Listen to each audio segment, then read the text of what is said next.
نننې زمون سبق سورة النساء سلورم سپارہ آیت نمبر 4 خوانوالی تر آیت نمبر 8 پورے. اعوذ باللہ من الشیطان الرجیم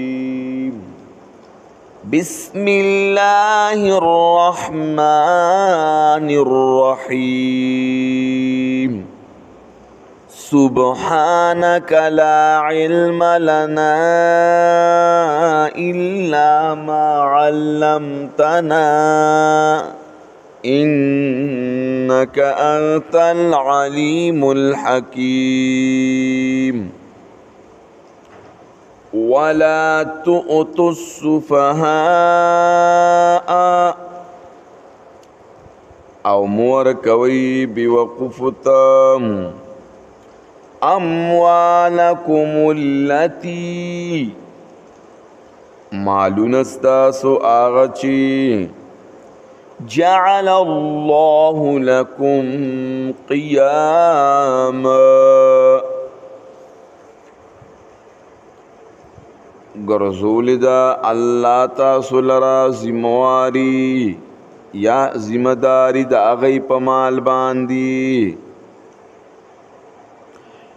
وارزقوهم فیہا او رزق ورکی دیت پا اغی کی وقصوهم او جام جوڑ ورکی دیتا وقولوا لهم قولا معروفا اوائی دیتوینخا موافق د شریعت وابتلوا الیتاما او امتحانو کئی پیتمانانو حتی اذا بلغوا النکاح تردی پوری کلچورسیگی دی بلوغتا فَإِنْ آنَسْتُمْ مِنْهُمْ رُشْدًا پس کولی دا تاسو دین اخیارتیا فَادْفَعُوا إِلَيْهِمْ أَمْوَالَهُمْ نورکی دیت مالون ددائی وَلَا تَأْكُلُوهَا إِسْرَافًا وَبِدَارًا أَنْ يَكْبَرُوا او مخری دی لرا دیر دیر او زرزر دی وجنا چی دی بلوشی وَمَنْ كَانَ غَنِيًّا اواغ سوک چوی بی پروا کسبنا مال دی یتیم کی فَلْيَسْتَعْفِفْ نزان دیو ساتی دمال دی یتیمنا وَمَنْ كَانَ فَقِيرًا فَلْيَأْكُلْ بِالْمَعْرُوفِ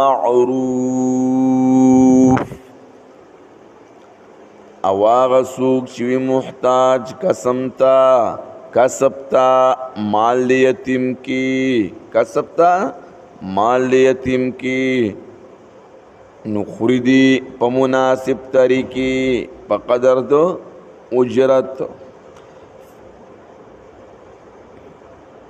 فَإِذَا دَفَعْتُمْ إِلَيْهِمْ أَمْوَالَهُمْ پس کلچ ورکویتا سدیتا مالون ددئی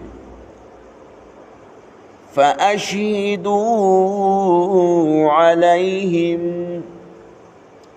نگواہان انسی پدئی باندی وَكَفَى بِاللَّهِ حَسِيبًا او کافی دی اللہ حسابناک. للرجال نصیب مما ترک الوالدان والاقربون. د پار د سړو برخه ده د آغنا چې پریږدي مور او پلار او خپل خپلوان. وللنساء نصيب مما ترك الوالدان والأقربون. او د پاره د زنانو ایسدا د آغنا چې پریږدي مور او پلار او خپل خپلوان. مما قل منه او کثر، د آغنا چې لږوي د آغنا او که ډېر وي. نصیبا مفروضا، حصہ د مقررام. وَإِذَا حَضَرَ الْقِسْمَةَ أُولُو الْقُرْبَى، او کله چې حاضر شي ویش میراث تا، ویش د میراث تا خپل خپلوان. والیتاما والمساکین، او یتیمانان او مسکینان.